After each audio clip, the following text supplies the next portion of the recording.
The observation deck of Station Kepler-7 offered the most spectacular view in the known universe, though Dr. Elena Vasquez barely noticed the spiral galaxy wheeling slowly beyond the reinforced transparisteel. Her attention remained fixed on the holographic display floating before her, where cascading data streams painted a picture of Earth's final days. Atmospheric composition continues to deteriorate, she murmured to her AI companion, Aria. Oxygen levels at 12% and falling. The biodomes won't sustain the remaining population much longer. Aria's synthesized voice carried an unusual note of concern, a recent update Elena had installed to make their isolation more bearable. Dr. Vasquez, incoming transmission from the Genesis Project facility on Titan. Elena's pulse quickened. The Genesis Project represented humanity's most ambitious undertaking, the creation of a self-sustaining ecosystem capable of supporting human life on distant worlds. For 3 years, she had worked alongside brilliant minds scattered across the solar system, racing against time as Earth suffocated beneath the toxic clouds of the Great Collapse.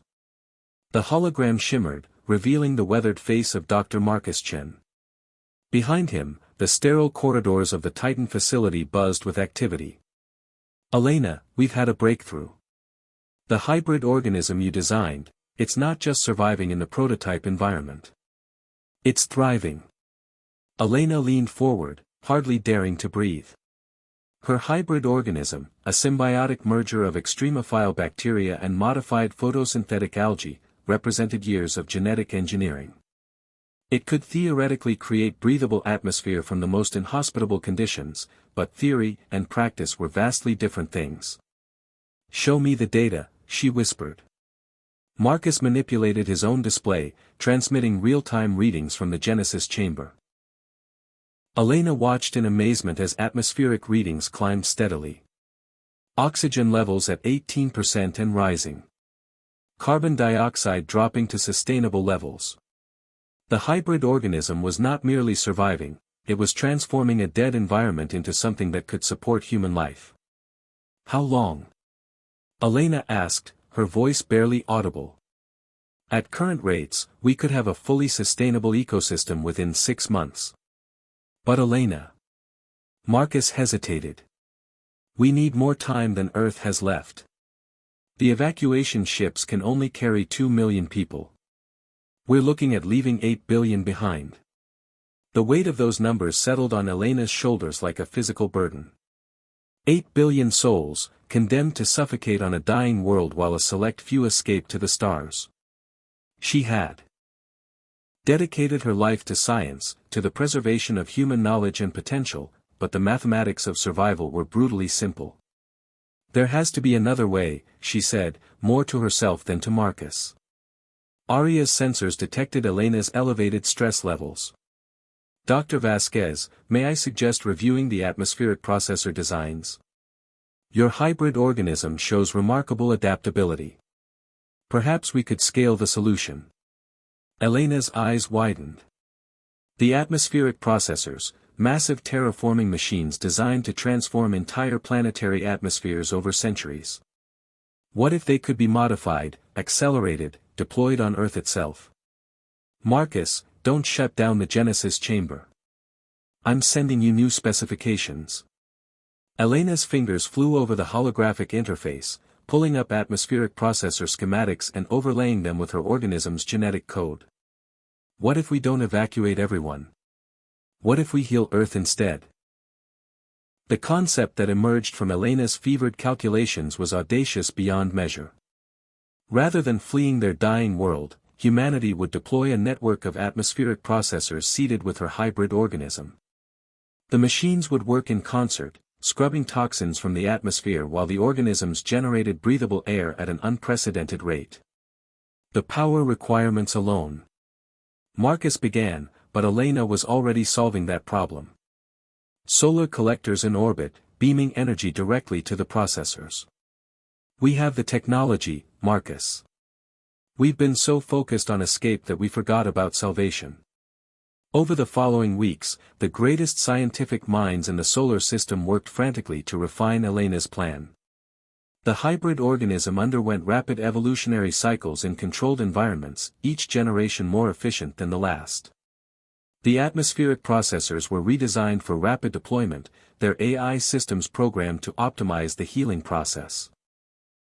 Meanwhile, on Earth's surface, the last governments coordinated the most massive undertaking in human history. Factories that had once produced weapons of war now manufactured atmospheric processors. The orbital solar network, originally designed to power the evacuation fleet, was redirected to Earth's healing. Elena stood once again at the observation deck, but this time she watched Earth itself. The first processors had been deployed 12 hours ago, their brilliant beacons of light visible even from her distant station. Initial readings were promising, atmospheric toxin levels dropping faster than projected, oxygen content rising in localized areas around each processor. Dr. Vasquez, Aria announced, incoming priority transmission from Earth Command. The hologram materialized, showing General Patricia Hayes, the woman who had coordinated humanity's last stand. Behind her, Elena could see clear sky for the first time in years, actual blue sky, not the sickly yellow-brown that had become Earth's signature.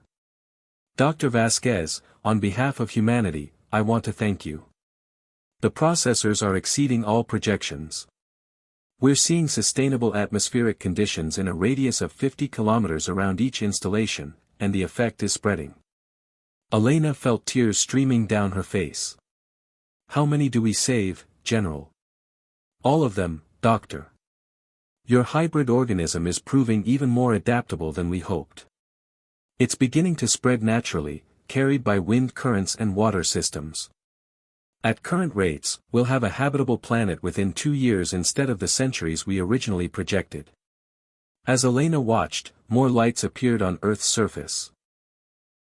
New processors coming online, each one a beacon of hope in humanity's darkest hour.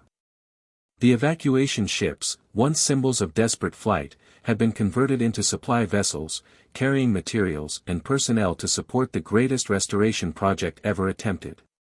The hybrid organism she had created in her laboratory had become more than a scientific achievement, it had become evolution itself, consciously directed toward healing rather than mere survival.